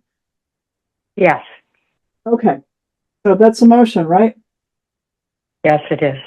Alrighty. Anybody want to second the motion? I'll say. Okay. And who should sign the contract? I would say you, Mary. Okay, is that part of your motion then? That's part of my motion. Okay, Out of my second. all right. I can't, I've got it really marked up, but you know what I can do? I can sign, if motion passes, of course. I We can get a sign and fresh then you copy. can substitute a clean copy. Is the signature page marked up? No, Then don't worry about it. okay. Any further discussion? My only Yes. discussion is you are comfortable, I'm not familiar with pool designing. You've done a lot of research. Are these costs in your research, competitive with what would be out So there? Killington, I was in touch with Killington, who's at the same, they're a step ahead of us. And I read the email to our committee because they paid a Vermont company essentially for the first phase. They paid $80,000, which is exactly what we have asked for. Right. What this is going to provide for us. So I feel it's not like I have a huge thing, but right up the road, Only they've because gone this is through the a same little thing. different than designing a building. Yes. When they design the fire station, I think the architects get somewhere around 10 or 11, 12% of the cost of the building, which is a significant amount. Yeah, I kind of have a ballpark of what you spent before you went out to bid. So So I I think- have an idea. I just want, I've there's been a little feedback, is this a competitive price? And that's why I'm asking you. And you Yes, feel it is? I based feel on it is. other- Yes. Okay. In speaking with Killington and yes, having them as in a different company. So Okay. yes, I All do. right. Knowing that this is rather specialized anyway. And again, it's our foot in the door. Are you ready to vote? This is to approve 75,000 to, what is it, Sampson and Weston and Sampson. Weston and Sampson for phase one of the pool replacement. All in favor, please say aye. Aye. Motion carries 4-0. So I'm going to sign the signature page. Thank you. I know it's a leap. I said thank you, and I know it's a leap, but we have to take the leap. The cheapest part. Yes. But it'll let you at least, we'll get to the point where we know what is, you know what I mean? We got to know. It's another expensive piece of the town's infrastructure that we're replacing. We've added one, we replaced two, Okay. we'll replace them. So it goes in the pink folder. So the only other thing I have is today is usually my top 4 days of the best days of the year. Kurt, why do you think it is? And Joe, you know the answer. You mow the first I time? certainly did. And loved every second of it. And there were 2 little kids walking by with their mother, and they just were in awe of me just going around and around the baseball. I just did the baseball field. You think that's what they were doing. They were just the machine and it moving. 2 little kids, sure, they wanted to ride on it. But Then yes. 2 days earlier, you could have done it in the snow. Yeah. Yeah, no. But anyway, so it has started. So a huge thank you to the highway guys, especially Ben, walked me through my first oil changes and blade changes of all of our products so that I can do it on my own now. So that'll save time and money, what have you. So helps that he worked at John Deere. Any other questions for our town rec director? Thanks, Mike. All right, thanks, guys. Do I need to kick around or I gotta go let my dog out? Are you okay? Do I need any to stay for the pocket park thing? You said you had a pocket park thing? We are going to do pocket park eventually. Okay, do you need me for Probably that? next, right? Oh, you're welcome to stay, but Barbara's next, so we'll. Barbara's next. So yeah, if you want to stay. Okay, I'll Hey, stay. Barbara. Good evening. Evening. Did I hear pocket park? I think you did. So we have a proposal. I don't know if you saw this from Bill, or via Bill. We have a proposal from Otter Creek Engineering. You folks may recall that Barbara and I met with Robert Clark and one of his engineers on staff, and we went through what we envision for phase one, which is basically the overlook walkway, from the end of Simons Avenue, the walkway over to the overlook area. And frankly, they were pretty excited about it, and they agreed that they would give us a proposal, and they have. And they have, it's in 2 phases. Phase 1 is the conceptual plan for $2,500. And phase 2 is the final design for $2,500 for a total of $5,000 for engineering of that. And it includes, as you can see, where things will be moved to and from, and that includes, relocating picnic tables and pathways and the fencing and so on. Considering some of our Yeah, engineering costs. I know. Yeah. I know. It's so good that the other guys went first, right? Yeah, well, I figured that, maybe they're just being kind. I think it's the smallest check we've ever written to Otter Creek. Yeah.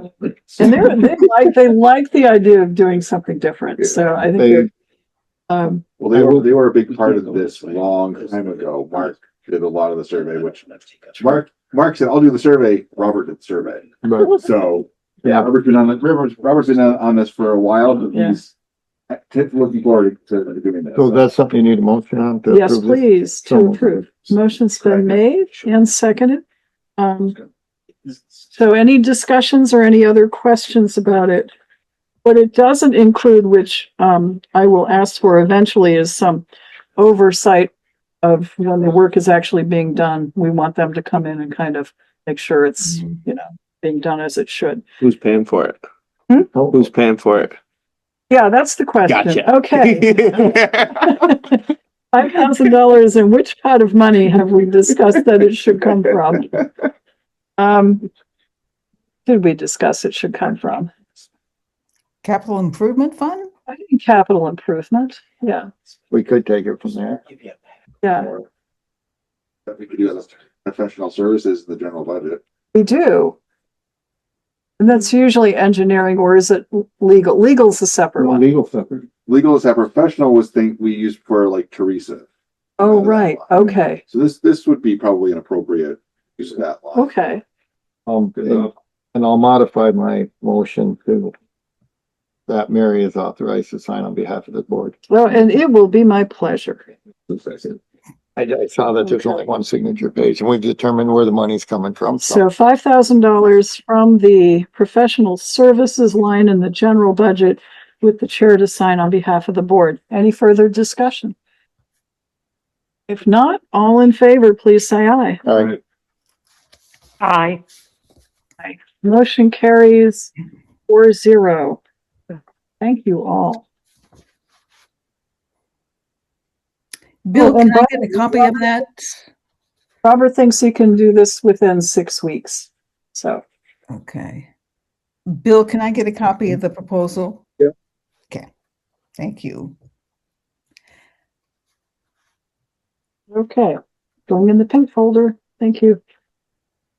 Okay, Barbara. Great. Yeah, thank you. So this Thursday, we have a public hearing on the new subdivision bylaw.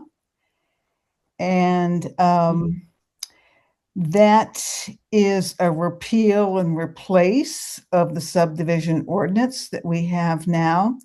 The bylaw clarifies the definitions of minor and major subdivisions, includes a more detailed definition and review process for boundary line adjustments, which we seem to get a lot of. And for the first time, it will require a certificate of subdivision compliance for both minor and major subdivisions that have infrastructure improvements attached to them, and may require a performance bond, a different bond, to ensure the project is completed as proposed. And both of those would originate with the select board. So yeah, our hearing Thursday night on that one. We'll also be talking to Edmund Kesselring about a subdivision at the Thomas Dairy. It's just they're going one lot to two lots, so it's a minor subdivision. Lot one will be the farmhouse, commercial outbuildings, the office, and agricultural land. And that's 175 acres. The lot two is small, it's 2.24 acres, and that's the residential apartment unit and one barn outbuilding for that. So it kind of looks like this might be the first step for doing more subdivision up there. That'll be one of our questions for them. And let's see what else. Last time in April, the last time we met, the Planning Commission, April 2nd, back to the Pocket Park, we met with some local historians and made a little more progress on what should be on the signs in the park. Good. Yeah. And I noticed you handed out a chore chart. Yes, which hasn't been filled in too thoroughly yet, so we'll have to, that'll be one of our other things to do on Thursday night. And it includes, besides the signs, whoever wants to be involved with maybe some of the clearing or identifying plants or working on some of the amenities, the picnic tables and such. So lots of things that could be signed up for and lots of things to do this year. Good. All right. Thank you, Barbara. I would love to go Thursday because I'm such a, ordinance geek, but I've got two other meetings, so I won't be able to make it. Sorry. Yeah. Yeah, that's okay. I just, I don't know what we'll get for a response. Typically not much for something like a bylaw, but we'll see. Any questions for Barbara? Town Planning Commission. Okay. Thanks very much, Barbara. Okay. Thank you. Good evening. Okay. See you. Okay. Mike Delehanty? No? No Mike, no Larry. No Mike, no Larry. Marcia Chioffi, head lister.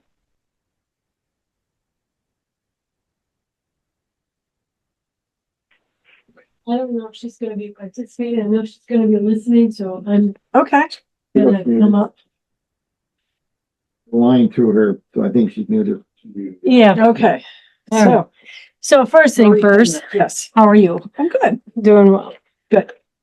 So, as everyone knows, Marcia is retiring. Next Thursday is her last day. So I'd like to put an invite to anybody in the town that wants to come see her before then, to just say, hey, thank you for your service, or just chat with her. She's going to be here. She's probably going to kill me for doing this, but just, feel free to come in. She's here until Thursday.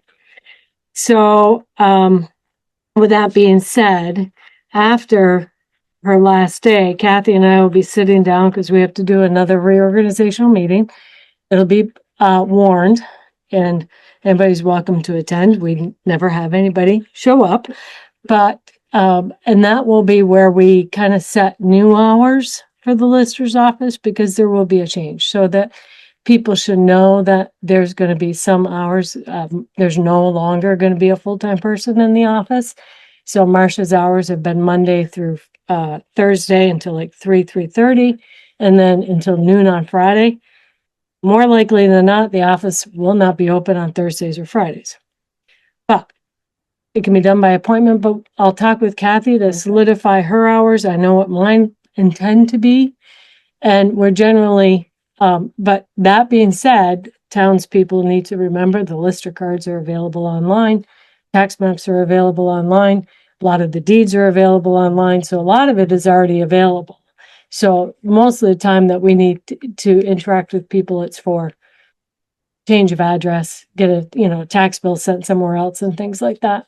So, but we'll have that going. Quick suggestion. I've noticed that in the past, when there's a change and it involves lawyers who would be coming in to do title searching or to check with the listers on pre-closing stuff. There occasionally a town clerk will get a notice to the Rutland County Bar Association via Terry to get it out to That's a everyone. great idea. So if you could do that, then the word would be out Absolutely. there. Yeah. Yeah, it won't happen until, because I'm kind of giving a precursor to this because there won't be a town meeting until after she's gone and the hours will have already changed. So, Right. but not drastically. Yeah. So, but I will do that. I will let Terry know that. So, we're continuing to do the property inspections. And we're almost done.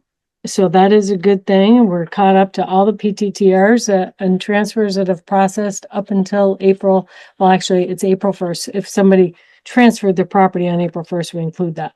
But, so we're doing really well. So, but one of the things that I wanted to bring back to your attention is that we're on the agenda for talking about the reappraisal as of in April. We promised that we would come back to you with some information, and we still don't have a decision. So, Okay, this is G under action items. It was the question about, do we change to the Patriot system? correct. Yeah. So we continue to do our due diligence, and since we've talked with you in March and I've been back, we've actually met with the director of property valuation and review and with our DA. We've talked with Chris Mealy at Nimerick. We're getting a lot of different input and information that helps us. One thing that is very, very helpful for this town to know is that the January 1st deadline for us to sign a contract is not going to be enforced. So we are not feeling that pressure from a contract perspective to get somebody in because they recognize that with Act 73 doing this, there's actually nothing in the state to take over for reappraisals. And there's no framework. So they know. So from Jill Remick's words during our meeting, she has confirmed that whatever we do, even after January 1st, 27 for a contract, will be honored by the state. So that gives some room, which is very necessary because there's other factors that we're learning. And so that we really just kind of need some more time to explore. And with Nimerick, is calling the program that we use, there's a lot of concern because if we switch, we lose a lot of historical data. But he called because he'd heard about the presentation here back in March, and he wanted to inform us that his Nimerick's .NET program is actually being tested out fairly. So it's actually more advanced than we thought. Okay. Or we were made aware. So these are just different things. So at this point, we're holding off and making any recommendation because frankly, we need to see what the state's going to do. The RAD districts don't look like they're going to happen. And the state is very adamant that we can continue to choose a camera provider, that it's not tied to VT-Pi. There's no connection there between them. So my concern is the pressure on our school budget continues. Correct. And if the longer we wait to reappraise, regardless of which system we use. So we did discuss that with our DA, and she has offered, and we're gonna take her up on having her come in and talk with us more about the effect, because one word she said was that right now our CLA is doing exactly what it needs to do for purposes of not increasing your education rate. Okay. So that's what she reassured us. And so that's a good thing because we're under the COD limit. And so she said, to be honest, continuing to do our due diligence on making this program has benefits, but it also comes at a significant learning curve. Yep. And that is a very concerning thing on this program. Okay? But if we can't get contractors to bid, if we stay with Nimerick, we have a problem. So that's the other thing, that's the piece of this, is that because the RAD districts are not an artificial barrier to them preventing, we have asked, and we're gonna ask a couple others. So we at the last meeting, we talked about whether or not, because we were looking at Patriot system, that we would need to send this out for bid specific to Patriot. And I thought about that, and so we did. We sent it to 2. And we have gotten 1. We have not had an opportunity to open them with Kathy. Kathy was on vacation last week, so we need to take a look at that bid.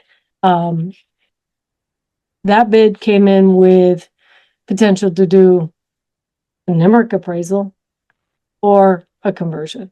They were willing. Why they didn't bid the first time, Yeah. but I think a lot of it is because of the RAD district threat Okay. coming in. So that is something that we have to look at now, because if the RAD districts aren't going to be imposed on the state, on us, and that's an artificial barrier to some of these appraisal firms that were hesitant to bid because their bid, the state's going to come in and override them, and all these things were in the air.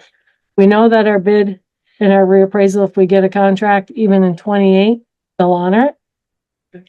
We also know now that if we do a reappraisal and within that 6 years, they're not going to turn around and they're going to honor our reappraisal. And, and the one reassurance she gave us was, because there's so many towns, historically the state did only go with NIMRIC. That was one thing we learned. It was a statewide assessing system. And then people requested it be changed. We'd be able to use the private vendors, and now the state wants to go back. And now there's just too many hands in the pot, too many different, and the fact that they're never going to make individual communities give up their choice of their camera vendor. So all these things are starting to be more clarified. And that was the purpose of asking for that meeting with her director to answer those questions. Do we have somewhere a confirmation in writing that if we go ahead and we reappraise, the state will honor it? You will have it before we go forward. Okay. Because that's what I did the last time, was what I got in writing, that they would honor it, Okay. And not impose us. And we do have that in writing from the first get-go for the 6 years, if we undertook it voluntarily. So I will definitely get that in writing from her again. Whether she's willing to right now, because a lot of this it wasn't off the record, but it was with us, Yeah, she's it's coming more in informal. and trying, but they recognized through that conversation that Marcia and I, because Kathy was on vacation, that they have a glaring hole for every lister in this state, because they have no idea what's happening between January 1st, 27 and the RAD districts and nothing. So they're going to be updating all of that for us, for everybody. So we'll have, hopefully through that, you'll get your answer. Maybe. Maybe. So we just leave G on the agenda? Yes. And wait to hear your recommendation? Absolutely. Okay, and it sounds like you folks are continuing to, meet with the correct people and get the correct, do your due diligence as you are, so. Well, thank right. you. Well, it's a lot of money, Yeah, and It it's a lot. It's very important for the town that this reappraisal be done properly right. and not have to do it again in 2 years without having any state money, because we've just spent it all. Yes. Because I did the math for the last meeting in March when I attended by phone, and if we were to spend all our money, which when, the bids are coming in, the other bid and this bid, if we were to spend the money at $850 per parcel, we'd get $9,000 in 6 years or something like that. So we wouldn't have any more money. You know what I mean? It'd be a lot, so it is a concern to make sure we have the money in the kitty and we're good. Okay. I think it's taken us almost 15 years to get where we are Yes, dollar wise. they are increasing that. That's in the legislature right now, because they realize now putting everybody on a 6-year schedule Yeah. is making it so that they have to increase the per parcel payment. Yeah. And So- most of what we collect for is the state education Right. portion. So, So all of that is in in the works. So according to our Director of Property Evaluation and Review with the Department of Taxes. So that's all I have to tell you. You have BCA information. Oh, I asked it to be sent through all of them. Did everybody get it? They have your email. Yes, they do? Good. Hopefully somebody attends. One of them? Is There's several different, several, yeah. and hopefully everybody, that was good, good get, Bill. Hopefully every BCA member takes an opportunity to at least attend one. Okay, so our next ones are June 17th and July 22nd. And it's to learn how to do a hearing. Yes. Okay. Good. And I don't know who's sponsoring it though. I think PVR is sponsoring, but I don't know. Last year, I'm going to be very, Says posted by League of Cities and Towns. okay. I won't go on the record with that. Okay. All right, I think that's it. questions for the listers? Anyone? Thank you very much. Yeah. I can tell you the state's a joke, but what a mess. Oh, Let's make a plan and then change it. yeah. Then change it again. Well, they're doing that with Act 181 right now too. Oh, yeah, I saw that. Stuffing that down everybody's throat. And then, oh wait, hang on. Aren't they backing up? They're looking to repeal the rule. The tier 3. Yes. Yeah. Any chance they're doing anything with the dispatch? Cause No. first, they created the mess, No. hired a committee, did nothing. They wanna add 2. suspect. Yeah, they wanna go back to where we were before it was fine with 2. There was a perfectly good system, unbroken, that we should change. Yeah, we have lots of really good systems. Anyway, They screw them up more. Clerk, town clerk and treasury. Good evening. Good evening. You have a liquor license in front of you for, I do. Yep. We have, and these are all for Midway Oil Company at their location, which is near Home Depot, close to Mama T's. Okay. One is a second-class liquor license. One is a tobacco license. Both 2 are tobacco licenses. Okay. And I'm looking at the police chief. There is no problem with these folks. Motion's been made to approve all 3 Second. and seconded. Any discussion? If not, all in favor of these 3 licenses for Midway Oil Company, please say aye. Aye. Aye. Motion carries 4-0. And this is the one we all get to sign.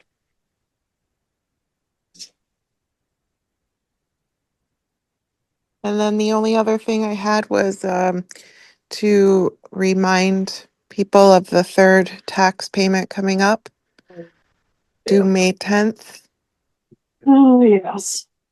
And it falls on a Sunday, so the payments will be accepted Monday as on time until 4:30 at the end of our day. Okay.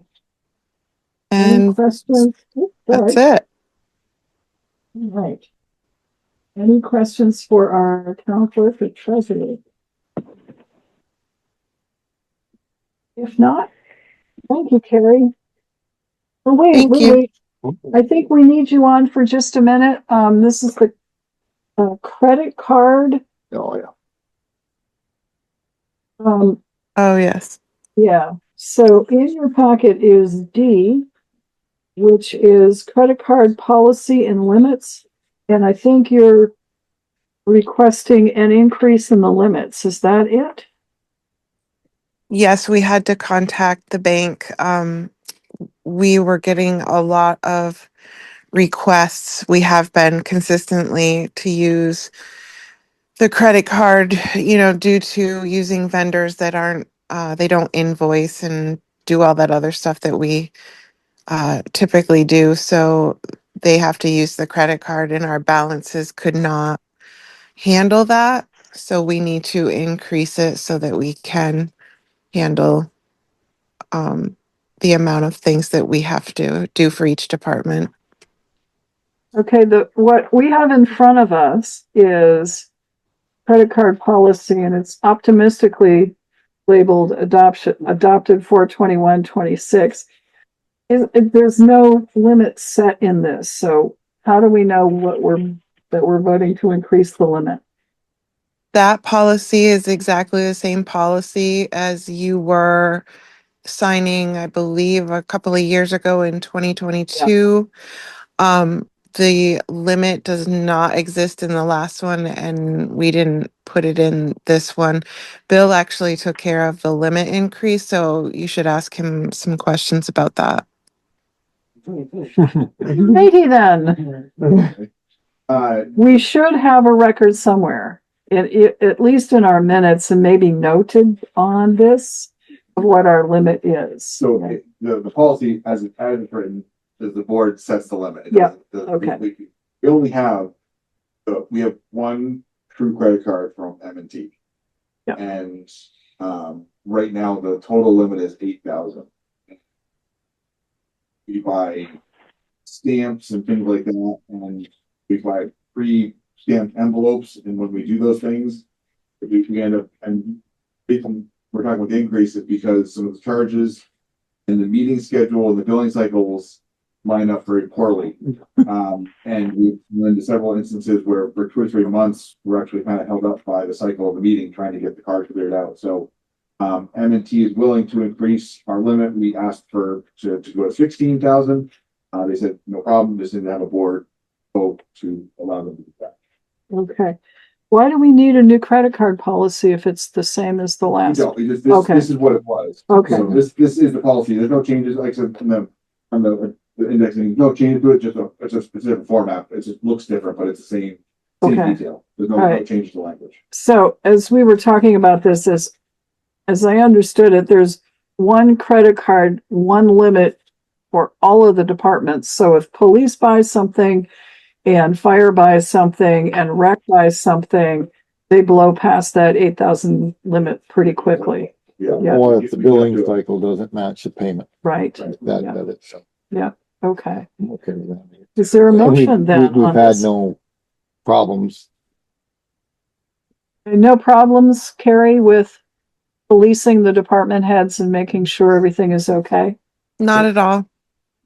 Policing the police, yeah, okay. So motion? Did somebody make one? Somebody make one? Yeah. I move we up the credit card limit for the town of Rutland from $8,000 to $16,000. Okay, motion's made. Is there a second? Second. Okay, motion seconded by Sharon. Discussion. I did have one. You probably have one Well, too. it's just says the policy hereby adopted. So we're adopting the same policy with a higher limit. We're not readopting the policy. Yeah, you don't We're just upping the There's no limit. changes to the policy, so there's nothing, you don't need to readopt it. No, we're just approving the. Well, just that the back line says adoption. That's why I'm reading. Okay. So I'm gonna make If you a want to note. make any changes, you could do that and then we readopt it. That's enough. But there's no, Yeah, there's so no changes to the language policy. yeah, we're not actually updating the policy, we're just updating the limit. Right. Okay. Good enough. Okay, motion's been made and seconded to increase the limit to 16,000. Any further discussion? Why M&T, Kari? I thought we banked with TD Bank. Our credit card was through People's, and when they switched over, it's M&T. Oh, okay. And we've had a credit card with, doesn't TD Bank offer one? Or was I'm that? not sure. Probably, good- but we've had it through People's.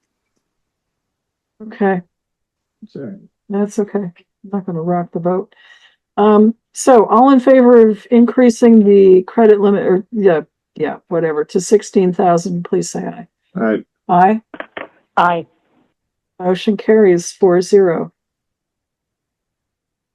And I'm making a note in my policy book under the credit card policy that we up the limit tonight to 16,000. So, okay. Anything else for Kari?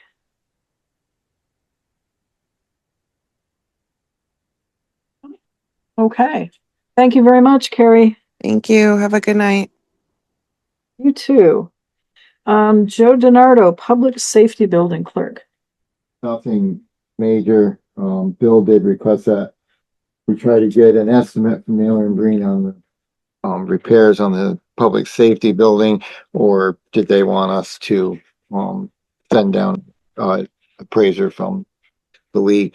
I have not heard back from Naylor and Breen if they are got anything. So if I don't hear it in a day or two, I'll call them again or go knock on somebody's door. But that's pretty much it.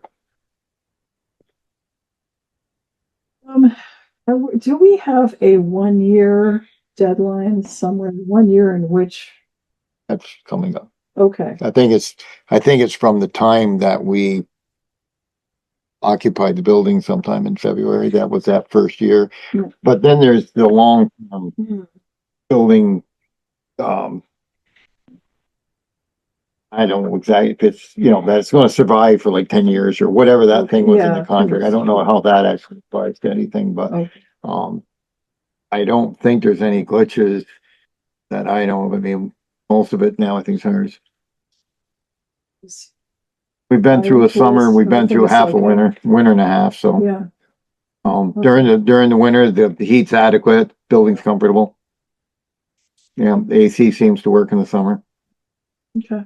And the doors go up and down when they need to. Okay.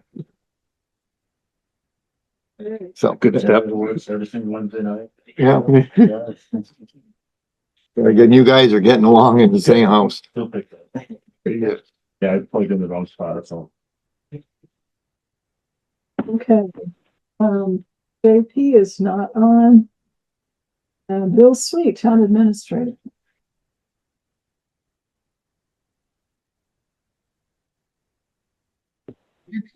Yes. Not much left. You one thing left in the packet, that was the update from the Regional Planning Commission on the future land use map. I am not going to go to another hearing. So, anybody else would like to, or? Well, they took yeah, I don't know. You got that one. Well, there it is. The one on the back. The one. It's still got the little pink area, don't it? Yeah, it's still Village Center's still there. Village Center, they're leaving Yeah. because this is I don't think it hurts us. In fact, it's probably to our benefit. Because maybe someday, I think is their thinking, we could adopt zoning and then we get all of the benefits that flow from this. I think that's Whatever. Pretty optimistic, but that's what I think. May 19th. Everybody who wants to go is welcome to do so. Speaking of the Regional Planning Commission, there is a meeting going on right this very moment, where the Walmart project is being presented to the Regional Board of Commissioners, and Jim promised he was going to be there, so hopefully he's there. Okay.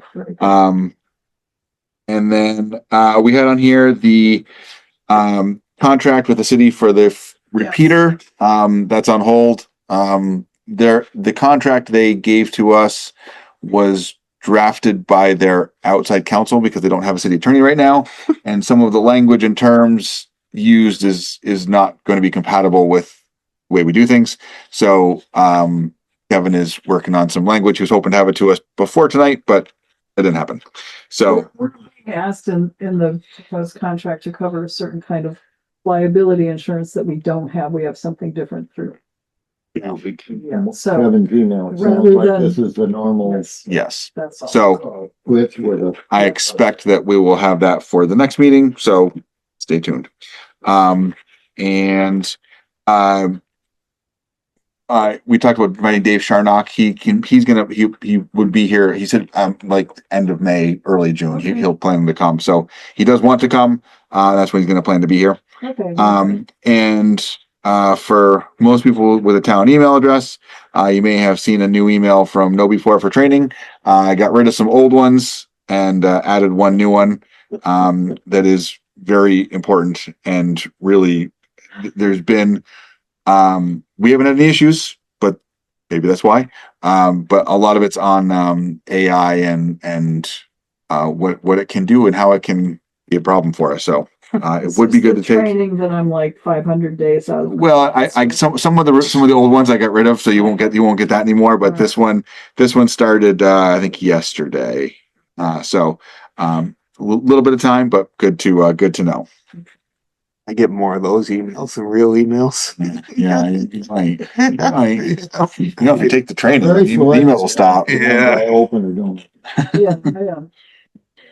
What I don't know is how some of these places get our. Well, so that's part of the strategy that we've taken with like the contact page, things like that, is because they're not published. Because I know that there are a massive amount of spam emails, and the system that we use, there's another system that we use that gets rid of known ones that are bad, and there's just the ones I think it's for like dental stuff or yeah. I mean it's like every day. It's and they just go, you don't Yeah. know? It's like Was the dental. Rutland Town Manager thing, was that you? Nope. No, I didn't know if that was one of your little tests. Because it was like at Rutland, it was nope. Town Manager at rutlandtown.com. Neat. Nope. Yeah. Nope. But there's that reportable button. There's a button that there's built into the email service that it looks like a little fishhook, and you can report that, and then that gets flagged because there's a lot that comes through, and there are some that are the test ones they do are pretty good, but there are some that are not legitimate that are getting better and better all the time. And Manager at rutlandtown.com. yeah, neat. No. Okay. No, Figured that funny was, how they- figured that was what your little test. that's why. Like, but we get as a group, but we all get different emails from different Oh yeah. yeah, Yes. weird Okay. places. yes. So, But if you we open it, there's that button in the email that looks like a little fishhook, and you can report it, and it deletes the email and then forwards it on as a problem. So yeah, but if it is one of those and you do that, it says like, good job. Thank you for being proactive. So it's better to hit the button and report it, but they will block them. But we get a tremendous amount of emails all the time. And, you know, I mean, you guys get from everywhere. So, but you know, the trying to keep the email as clean as possible, like this is what we do is using these resources. It's a good resource, takes a little bit of time, but it's worth it to know, because it just one problem can be a big problem. So I'm trying to avoid that. Yep. Everything for the drone is here. We've got all the parts and pieces we need. Jared is working diligently on his license so we can do that and get it registered. Then we will get it up and going. So he's working on that on his part of it. So And police department knows they have to share with highway and with fire. well, right now it's locked in my office, so they can't get it Okay. at all. So We have that controls. yeah, And access to a fire. that's right. That's right. She sports entry. Yeah, so that's moving forward, and yeah, the subdivision thing Thursday night. That's a big deal. That's a big deal. So I would. we've spent. What time's the hearing?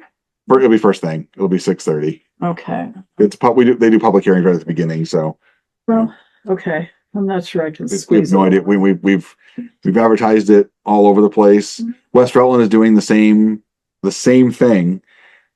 We have to, like they have to, and we have to. You have to send a copy of the notice and the materials to all of your abutting towns. Yes. I sent it to them, and their planning commission chair brought it back because he thought it was theirs that got returned. I'm like, no, you have to keep this one. Like, this is ours. So, but no, it's all sent out. Everything's noticed. Everything's out there. So I've been working to create all new forms because everything's changed, and it's a lot. It's a big difference. There's a lot of difference. This is going to be hopefully a smoother process, and see. Okay. Yeah. Anything else for Bill Sweet, town administrator, not manager at Rutland Town? Yeah, it's good. I like that.